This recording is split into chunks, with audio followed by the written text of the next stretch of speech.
আপনারা নিশ্চয়ই উদ্গ্রীব হয়ে আছেন যে দেশের সার্বিক পরিস্থিতি কি। আপনারা যেমন উদ্গ্রীব হয়ে আছেন, আমি নিজেও সারাক্ষণই খোঁজ রাখার চেষ্টা করছি যে কখন কি হচ্ছে। আমার কাছে এই পর্যন্ত যতটুকু তথ্য আছে তার সবচাইতে গুরুত্বপূর্ণ যে তথ্য সেটা হচ্ছে যে শেখ হাসিনার সম্ভবত, মানে আমি সম্ভবত বলছি, কিন্তু আমার কাছে যিনি তথ্য দিয়েছেন তিনি গ্যারান্টি সহকারে বলেছেন যে শেখ হাসিনা দেশ ত্যাগ করেছেন এবং তিনি পদত্যাগপত্র দিয়েই তারপরে দেশ ত্যাগ করেছেন। এখন এই মুহূর্তে যা হচ্ছে আপনাদেরকে কিছু বিষয় মাথায় রাখতে হবে। 1971 সালে যখন 16ই ডিসেম্বর যুদ্ধ হয়, যুদ্ধের মানে বিজয় হয়, বিজয়ের ঠিক আগ মুহূর্তে বাংলাদেশে কিছু হত্যাযজ্ঞ হয়েছে, গণহত্যা হয়েছে।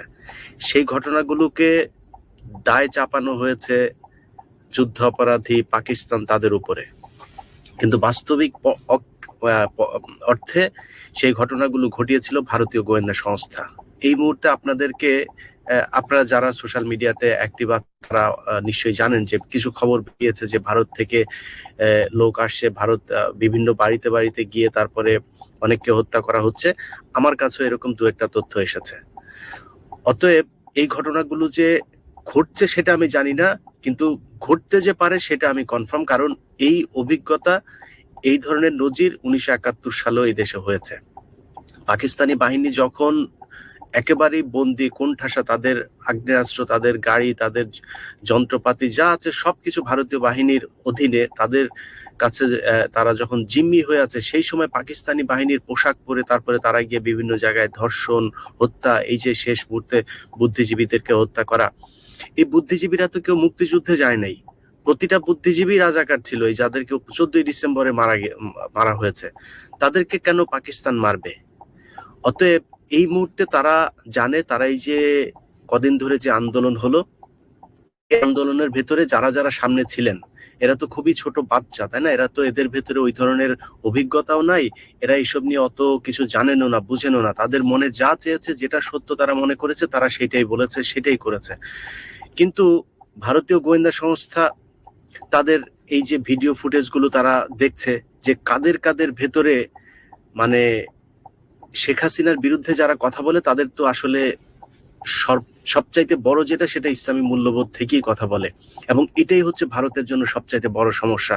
দেখবেন বাংলাদেশে যত ইসলামী স্কলার, বাংলাদেশে যত বুদ্ধিজীবী যারা কিনা সত্য কথাটা বলে, সেই মানুষগুলোকে ভারত গুম করেছে এই পর্যন্ত। যতগুলো ঘটনা, ইলিয়াস আলীকে কেন গুম করা হয়েছে? কারণ ইলিয়াস আলী তিস্তা চুক্তি নিয়ে বিএনপির নেতাদের মধ্যে সবচাইতে বেশি সরব ছিলেন।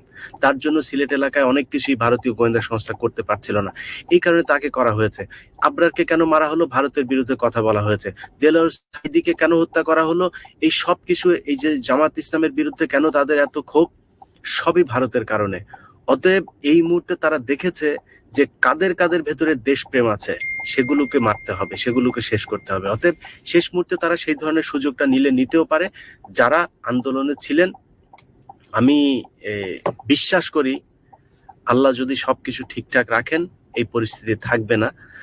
এই কয়টা দিন আপনারা আন্দোলনে থাকেন, যদি আন্দোলনে কেউ নাও যেয়ে থাকেন, তাহলে যারা এই কয়দিন বিভিন্ন জায়গায় কথাবার্তা বলেছেন, আন্দোলনে ছিলেন, বিভিন্ন ক্যামেরায় আপনাদেরকে দেখানো হয়েছে, আপনারা অন্তত আত্মীয় স্বজনের বাসায় গিয়ে থাকেন।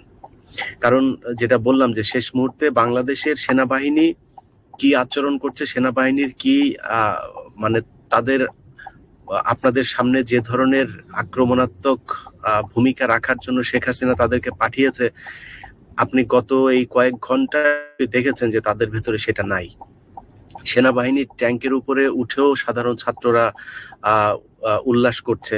অতএব সেনাবাহিনী কখনো বাংলাদেশের জনগণের বিরুদ্ধে গিয়ে দাঁড়াবে না, কিন্তু যেটা করবে সেই আগেও, এখন হয়তো বাংলাদেশের সেনাবাহিনীর পোশাক পরে, সেনাবাহিনীর গাড়িতে করে, এভাবে তারা ভারতীয় গোয়েন্দা সংস্থার লোকজন এগুলো করতে পারে। অতএব তাদের ব্যাপারে সাবধান হতে হবে। আর আগামীকালকে যেহেতু ছুটি দেওয়া হয়েছে, তারপরও এরপরে যেদিনই আপনার কোর্ট খুলবে, অফিস আদালত সবকিছু খুলবে, আপনাদের কাছে আমার অনুরোধ, যাদের বিভিন্ন মামলার হাজিরা দেওয়ার কথা আছে, কেউ মামলায় হাজিরা দিতে যাবেন না, কোর্ট কাচারি সবকিছু বন্ধ। এই সরকারের অধীনে কোনো বিচার টিচার কোনো কিছু চলবে না। কারণ আপনি যদি সেই পিলখানা হত্যাকাণ্ড একটা বিচার প্রক্রিয়ার মধ্য দিয়েই এই বিডিআর এর নিরীহ যে সৈনিক তাদেরকে হত্যা করা হচ্ছে, তাদেরকে দীর্ঘদিন ধরে জেলখানায় ঢুকিয়ে রাখা হয়েছে। এর বাইরে যদিও সেটা একটা বিশেষ আদালত ছিল, এর বাইরে আপনি দেখেন জামাত ইসলামের নেতাদেরকে হত্যা করা হয়েছে এই আদালতের মাধ্যমে। এই দেশে আজকে যেই সংকট, সেই সংকটের শুরু যেটা দিয়ে তত্ত্বাবধায়ক সরকার বাতিল, সেটাও আদালতকে দিয়ে। আজকে যেটা নিয়ে আন্দোলন হচ্ছে সেটাতেও তারা আদালতকেই ব্যবহার করেছে এই কোটা সংস্কার করতে গিয়ে।